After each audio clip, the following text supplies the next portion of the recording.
ઈશ્વરભાઈ હંસોભાઈ જાદવ।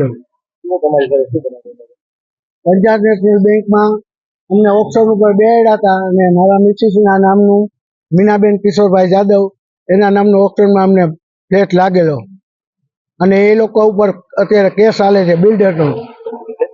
એટલે 25 લાખ રૂપિયા અમે ભરેલા હતા અને મને કોઈ જાતની કોઈ નોટિસ બોટિસ આવી નથી અને એમને મેં આ લોકો એમ કહે છે કે તમારા ફોરફીટ રૂપિયા થઈ ગયા, તો મારે શું સમજવાનું?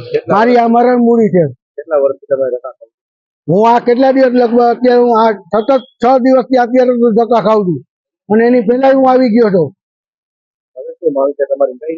મારે પૈસા મારા પૂરા વ્યાજ સહિત પૂરા જોઈશે। નકર હું આ લુગડા કાઢીને હું તો અહીંયા બેસી જઈશ। મારે શું છે? મારી આ મરણ મૂડી હતી। તમારે શું કરવાનું? કોઈ એમ કે 25 લાખ રૂપિયા તમે જુગાર રમવા તો બેઠા નથી, ચાલો ભાઈ 25 લાખ રૂપિયા હારી ગયા અને 25 લાખ રૂપિયા અમારે વયા ગયા, એ તો કોઈ વસ્તુ બનતી નથી એની અંદર। અને એમને કહી દે નાના માણસને માંડ છોકરાના મોઢામાંથી ભેગા કર્યા હોય અમે કાઢી અને અમે તમે એમ કે 25 લાખ રૂપિયા જો અમારા ફોરફીટ થઈ ગયા તો અમારે શું કરવાનું?